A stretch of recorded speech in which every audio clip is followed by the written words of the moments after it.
Today we're going to start our study on the patriarchs. And this study is from Genesis 12 to 24. What are the patriarchs? Patriarchs is just another word for fathers. The Israelites reckoned they had 3 patriarchs: Abraham, Isaac, and Jacob. The book of Genesis, from chapter 12 to Genesis 50, covers 4 personalities, not 3. An additional one, Joseph. So we have the 3 patriarchs: Abraham, Isaac, Jacob, in this part of the book, and then we have Joseph. Strictly speaking, Joseph does not qualify as a patriarch. God did not speak to him directly as he did to the patriarchs, the other 3. He only was led by God through dreams and interpretation of dreams. Now, in this way of studying, in this part of our study, we are going to look at the lives of these 4 men.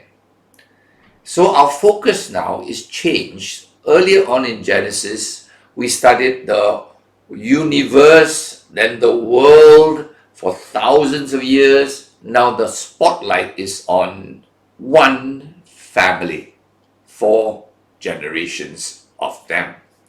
And the way God is going to teach us truth is by telling us about their lives. So as God tells about their lives, we study their lives. We are using a method of study called the case study method. Now today, when you go to a top university like Harvard and you enroll in an MBA course there, you study case studies. Case study of a successful CEO, or case study of a company, why a company does well, why it does badly, or case study of a country. So we have found in the way of education, field of education, that case studies are a wonderful way to learn lots of layers of truth about something. You could study the case study in a very superficial way and see just some big truths. Then as you study it deeper, you see more truths. And then you can go very, very, very deep to study really tiny little, fine, very deep truths. So in other words, the same case study can be used by different students studying at different levels. So that's why the Bible is a book that people who are new Christians could study these 4 lives and learn something, or people that want to be scholars and study one aspect of Abraham's life and come to very deep truths. So at this point of our study, we are just going to look at some important truths in the lives of these 4 people.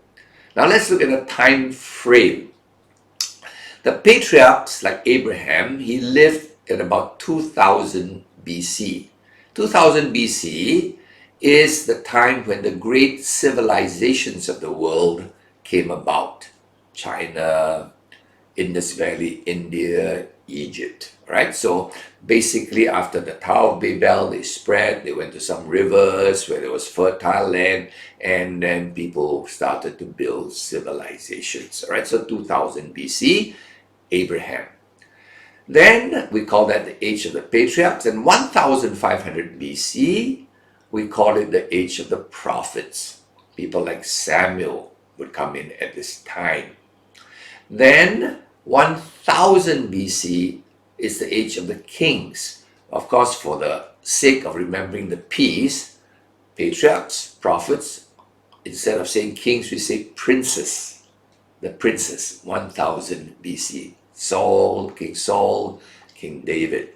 Then we move on to the priest, 500 BC. Because at 500 BC, Israel was in exile. There were no more kings left, no more princes left. So the ones that the Israelites looked up to were the priests, right? Then we go to 0 BC, Christ comes. Okay, so there's a simple way to remember. If someone asks you, when did Abraham live? 2000 BC. When did David live? 1500, right? When did Samuel live? 1500 BC. When did King David live? 1000 BC. When did Elijah live? 500 BC. Okay, so you know that this gives you an easy way to remember. Not very accurate, but roughly. Now, why did God choose these 3 patriarchs? Were they perfect men? Not at all. Abraham lied twice, recorded anyway. Maybe many, many more times, so 2 recordings of him lying to the king about his wife. Sarah says, she's not my wife, she's my sister. And then knowing when he lied, the king would take his wife to be a mistress. That's not a very good thing to do. Isaac also lied exactly like his father to save his skin at the expense of his wife. And then Jacob, of course, is the worst of the lot. He deceives an almost blind father to get more inheritance from his father. That's not a very good thing to do. But nonetheless, God chose them. Now, you see, God has the right to choose. We call that the doctrine of election. So many people say, why? Why does God choose this person? Why does God not choose this other person? God has rights. Let me give you an example. For example, I, just as an ordinary human, I have rights. I go to a restaurant, I choose what I want to eat. Now, often people will ask me, why do you like to eat that? That's not very nice. I say, I like it. It's my choice. I go to a store, I buy a shirt, and somebody will say, eee, so ugly. I say, I like it. Right? So as a human, I have rights to choose what I like. Does not God have rights? Okay, so that's a doctrine of election. Now, these 3 men were not perfect men, but let me say something about them. They had amazing faith. You say, what is faith? Faith is not that optimistic personality that some people have. Some people seem to have this thing that, it will work out. Don't worry. They have faith that things would work out. That's not what it means. Faith here means faith in a promise given by God. For these 3 men, God had promised them that they would inherit a piece of land. Not themselves personally, but their descendants would eventually inherit a piece of land. They never owned a square foot of this land. Maybe Abraham had a little cave he bought for his wife Sarah. That's all he owned of this land. But he knew this land would eventually be his and his family's. Why? Because God said so. That's all. So faith is nothing about your personality. It's about depending on the promise of God. Okay, so when the word faith in the Bible is used, it simply means depending, trusting a promise of God. So the Bible says in Hebrews 11 of these 3 men, Hebrews 11 is the chapter on the heroes of the faith. It says these 3 men died in faith, never having seen the promise. Why did they believe it? Because God said so. Very much like, for example, me. I know I'm going to have everlasting life. How do I know that? Do I know what everlasting life is? No, I have no idea what everlasting life is. It's too long. My brain cannot picture so many years. Can I believe that I'm going to exist in a new heaven, a new earth? I never seen this new heaven, new earth. But why do I believe it? God said so. That's good enough for me. All right? So faith is believing in a promise. That's all it is. Okay? Now, next thing is, why did God tell them they're going to this piece of land? What's so special about this piece of land? Now, this piece of land, let's call it the promised land, is strategically located. If you go to Atlas, you will see there are three continents, right? Asia, Africa, and Europe, somewhat joined together. And if you look at the hub of these three continents, you will see a piece of land, which is Israel today. It's like a hub with three spokes: Asia, Africa, Europe. And so, if anybody wanted to go from Europe to Africa, he would have to pass this strategic piece of land. If he wanted to go from Asia to Africa, he would have to pass through this land. It is like you have to go through this place if you want to move from one continent to the other. Right? Now, at the time of Abraham, at the time of the patriarchs Israel in the Bible, the three populated continents were Asia, Africa, and Europe. Americas were very sparsely populated. Australia was very sparsely populated. So these three continents contain the bulk of the population of the world.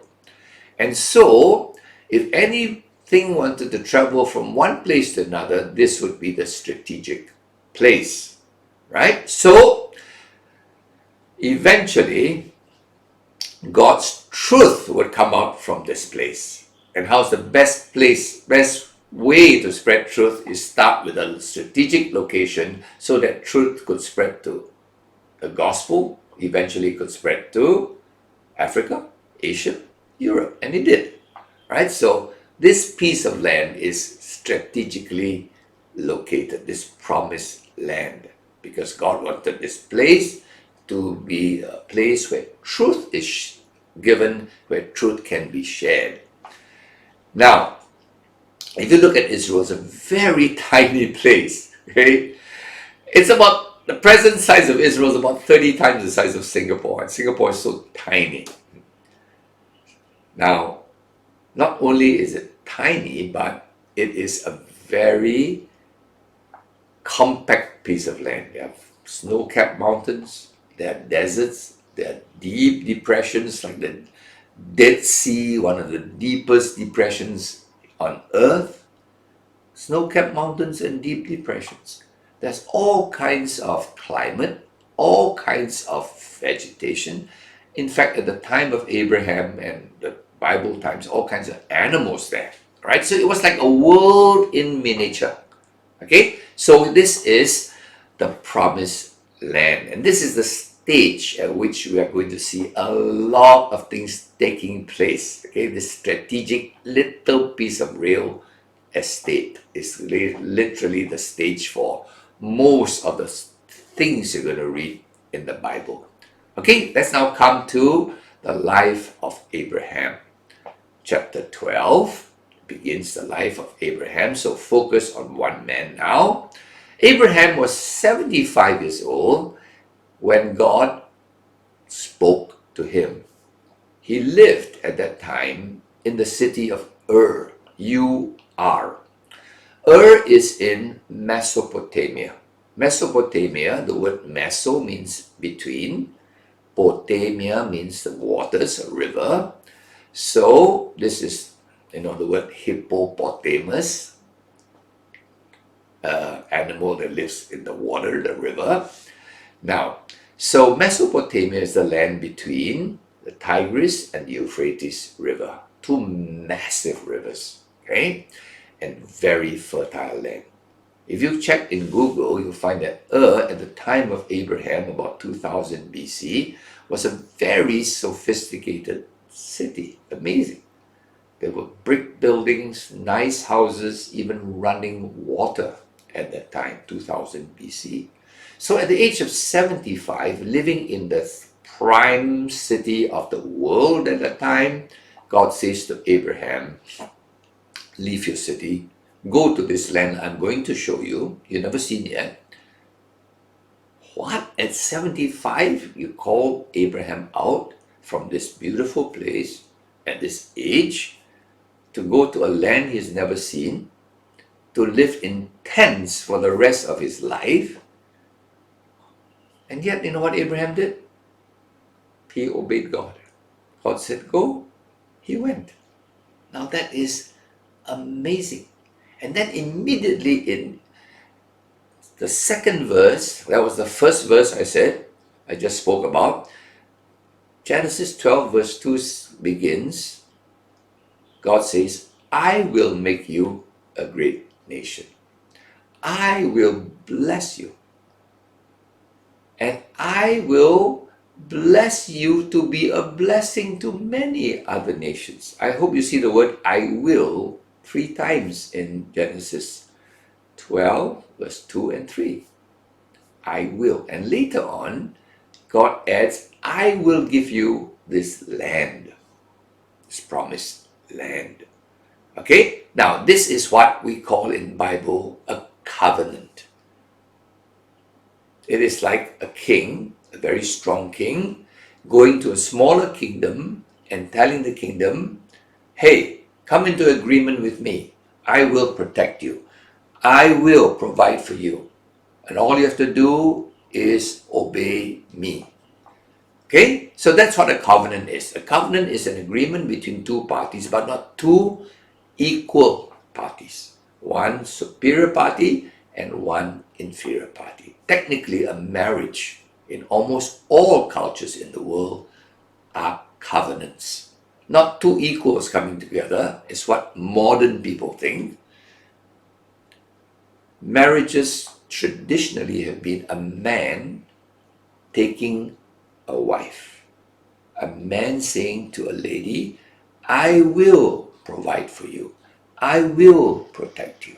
And the condition is you will be my loyal wife. That is the condition. All right? So you are going to see a covenant, and you're going to see many times God makes a covenant with Abraham, then he makes a covenant with Isaac, he makes a covenant with Jacob. All right? Basically, I will be your God. You will be my people. Okay? So this is a covenant that God made with Abraham. I will. Like a marriage. Man says, I will. I will. Okay? Now, in a marriage, we have a token of a marriage. I wear a wedding ring. This reminds me I am married.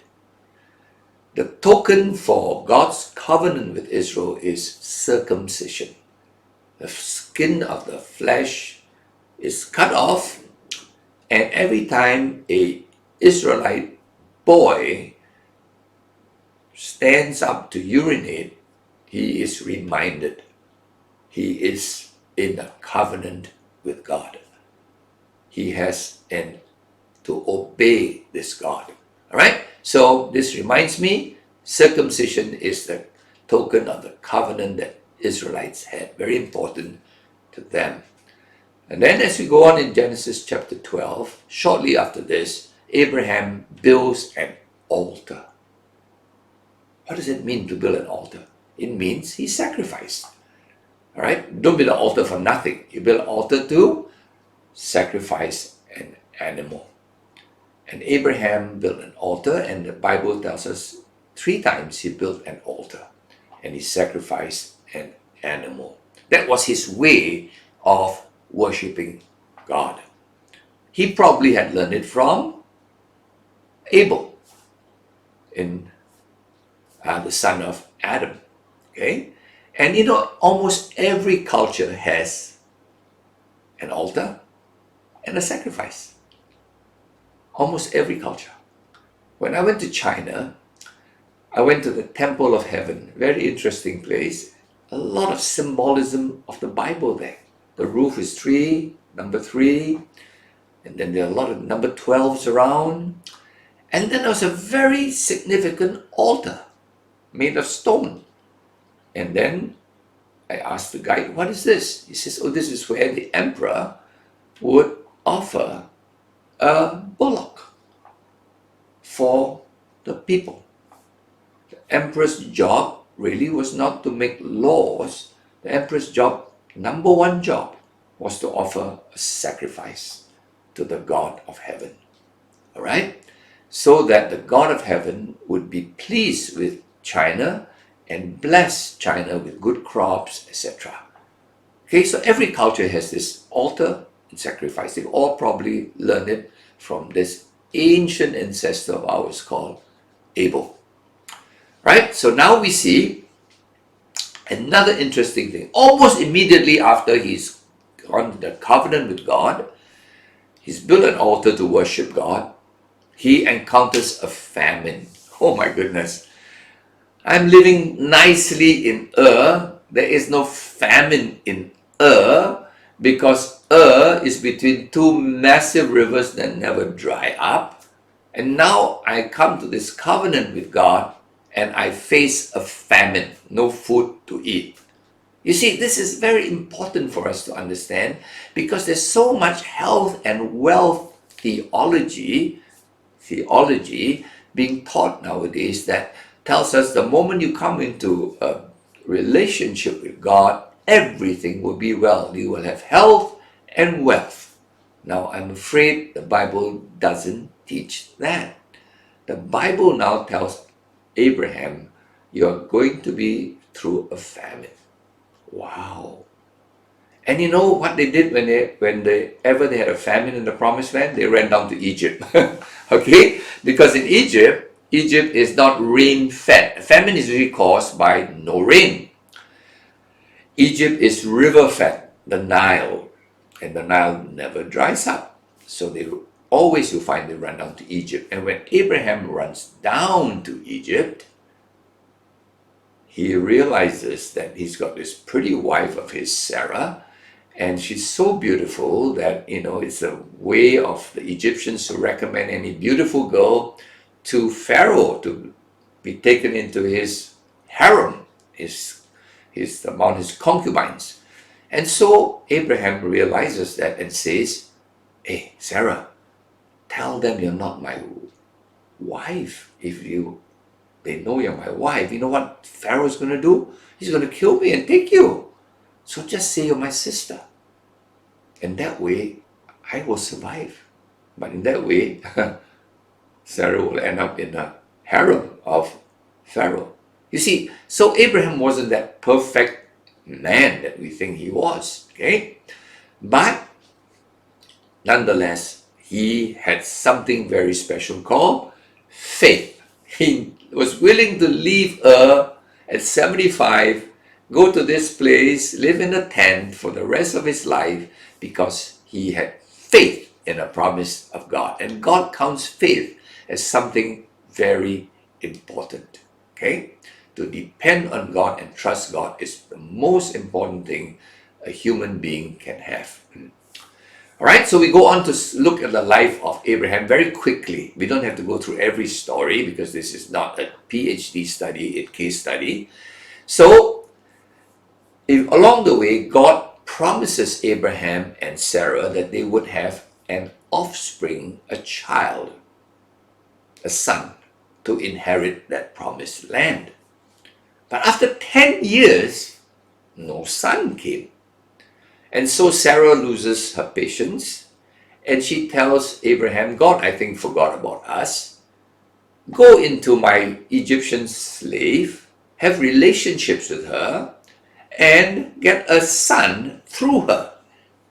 Because Abraham's faith had failed, and Abraham failed as a husband to take a stand, just as Adam failed as a husband to take a stand. And he obeyed his wife, so to speak. And he had sexual relationships with Hagar, and a child called Ishmael was born. Now, this is quite a significant event in world history up till today. Ishmael is the ancestor of the Arabs. Okay? And when Ishmael was in his mother's belly, Hagar's belly, God said, this child of yours will be a multitude, will be a great nation. That has come to pass.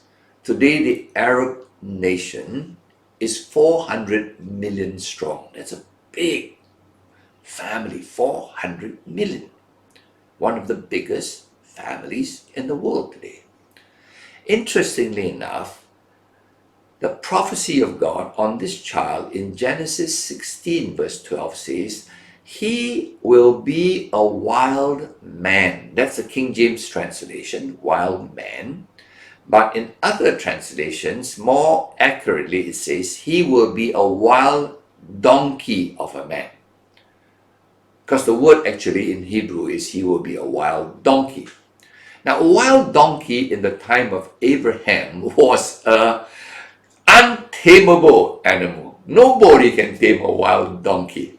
Horses, easy. Tameable, not a wild donkey. All right, so two prophecies. He'll be a huge nation and he'll be a wild donkey of a man. And the prophecy goes on to say, and his hand will be against every man, and every man's hand against him. In other words, he will always be at war. Now, I think this prophecy, to my mind, is fulfilled. A massive nation of people who always seem to have some conflict one with another, right?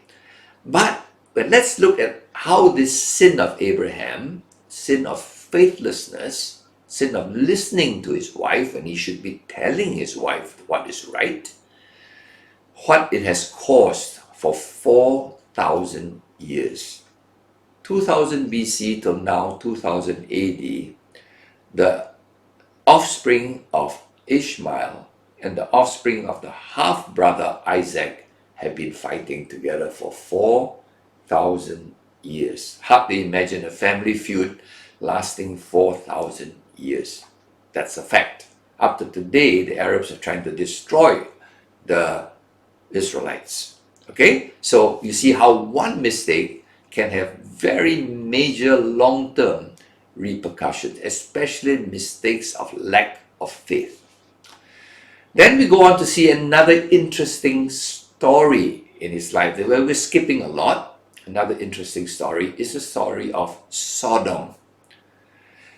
Lot had a nephew, Abraham had a nephew called Lot, and Lot decided to stay in the city of Sodom. Nice city, in a prosperous, fertile land, but it was a very wicked city.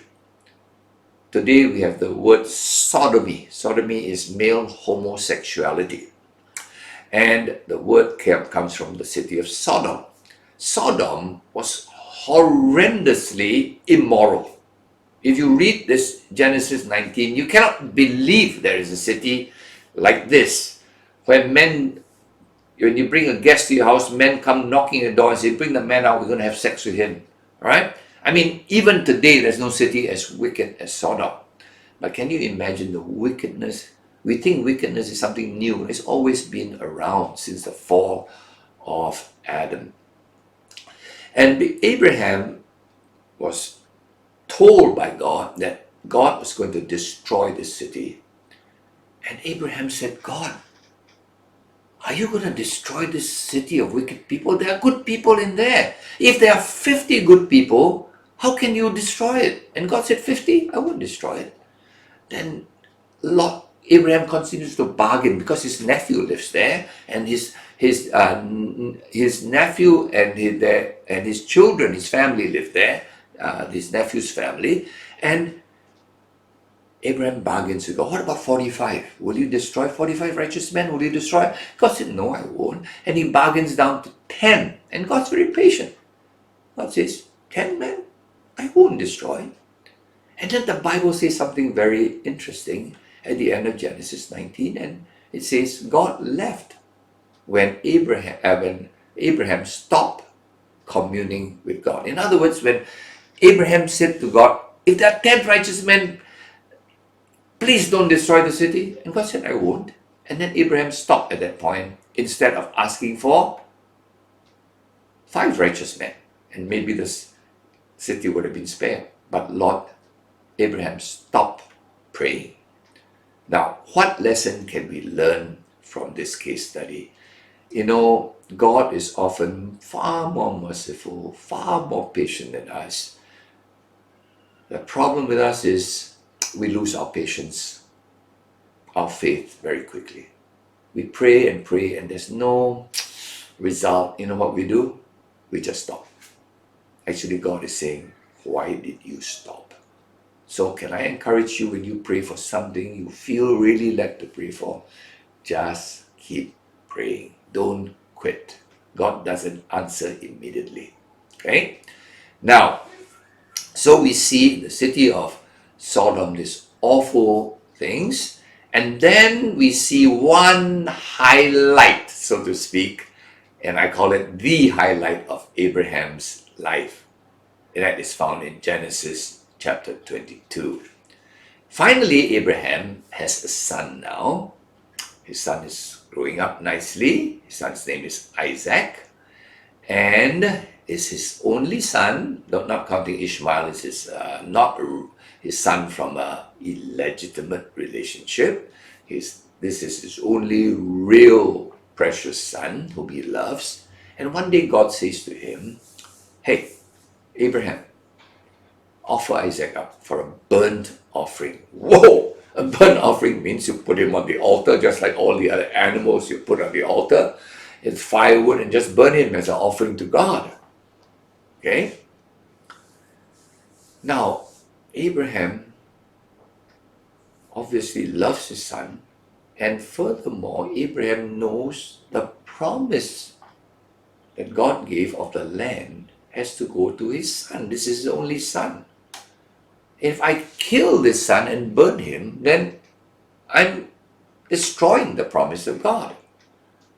But the Bible tells us, God said, just go, bring your son to Moriah. Bring your son to Moriah, Mount Moriah, and offer him there. Now, the word Moriah may not be familiar to you, but Moriah today is called Calvary. It's called Golgotha.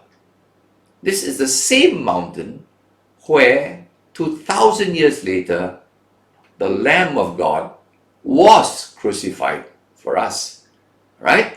So God told Abraham, bring Isaac to Moriah and sacrifice him there.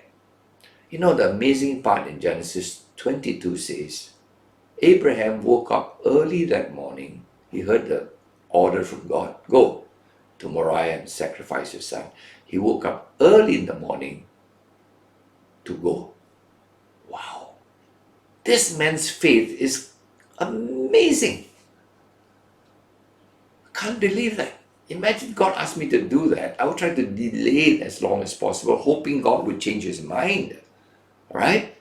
And then it goes on to say, it was a 3-day journey. He woke up early, and for 3 days he brought the firewood, he brought the knife, he brought Isaac, he brought a few of his servants with a donkey carrying the firewood to go to this mountain.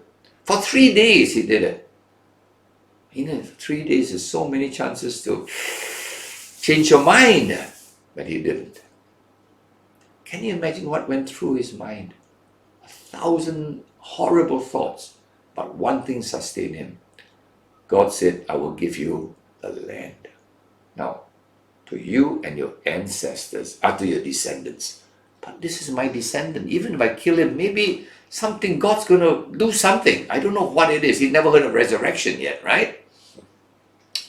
Anyway, the story goes on to say, finally he reaches Moriah, Mount Moriah, builds the altar, puts the firewood, and then he straps Isaac down on the altar, ready to kill him and then burn him. Wow. Some things crossed my mind. Why did Isaac not protest? Is it, some people say maybe he was a little boy, he couldn't struggle with his father. I tell you, even if he was a 5-year-old boy, he was going to yell and scream. No mention of that. Many people like to believe Isaac was a boy, like 12 years old at the most. But the Jews believe Isaac was an adult. And they come to the conclusion from the next chapter, Genesis 23. Moriah, this story is Genesis 22. Genesis 23, immediately the first verse says, and Sarah was 127 years old and she died. Now, if Sarah is 127, then Isaac is 37 years old, because Isaac was born when Sarah was 90. Now, the Jews believe he was 30 years old when he was brought up to Moriah. Whatever it is, whether he's 12 years old or 30 years old or 37 years old, it doesn't matter. Why was he just lying there? I am still puzzled. Okay? But anyway, as Abraham was about to stab Isaac and offer him to sacrifice to God, kill him first, then burn him, he hears a voice. Abraham turns around, and the voice says to him, don't touch Isaac, don't kill him. God has provided a ram for the sacrifice. And Abraham turns around and he looks and he sees in the thicket, thorny bush, a ram caught by his horns in the thorns, and he cannot escape. Wow! And Abraham's so thankful. God has provided a ram. And he freed up Isaac, put the ram on the sacrifice, and offered that sacrifice of a ram, a substitute for Isaac. And then he called the name of that place Jehovah Jireh, which means God will provide. We always hear the term Jehovah Jireh, God will provide. Do you realize it came from this occasion where God provided the most important thing of all, His only begotten Son, to be our lamb or ram for our sacrifice. Right? So can you see here a type of the gospel? To me, it's perfect type. Wow. Abraham, like God the Father, giving his only beloved son. Abraham gives Isaac, God the Father gives Jesus his only beloved son. Jesus on the cross, no protest. Unbelievable. And then Jesus on the cross, a crown of thorns. Wow, why the crown of thorns? Because there was a ram caught in the thorns by his horns. He was stuck in the thorns. Can you see the picture? And that ram substituted for Isaac. So many hints of the event 2,000 years later. Now, there are several questions probably in your mind. How did Abraham have such faith? Is it natural to have such faith? Maybe he had more faith than others. But I believe Abraham was already somewhat prepared by God. Abraham was 100 years old and Sarah was 90 when they had a child. Now, obviously at that time, Abraham was way past having a child. Sarah was definitely not beyond childbearing age. And yet when God told them, I will give you a child, they were miraculously provided with a life. Where did this child come from? Not from me, not from Sarah. We both are not capable of producing a child, but God gave a life. So I think when he went up to Moriah, he already knew this God. He had idea of who this God was. This God is amazing. He can give life. And if I stab my son Isaac, I don't know what he will do, but he can give life. Because Isaac had to inherit the promised land. So he couldn't figure it out, but he knew God can do things he can't figure out. You see, that is, I think, the way God prepared him. And maybe he had told this story to Isaac about how Isaac was born when he was 100 and his mama was 90. He said, Isaac, you're not from us. You're a gift from God. God does amazing things. We must trust this God. You see, to know God is the most important thing. And I believe Abraham and Isaac knew God because, they had this understanding of God. That's why we're studying this beautiful book, not so much to see what promises I can get, but who God is. And when we know who our God is, our life will never be the same. Will not be shaken, will not be troubled, not by events, because our life is anchored on who God is. So I hope this very quick study of Abraham's life will give us beautiful seed truths of who this God is and what he will yet do for us at Calvary.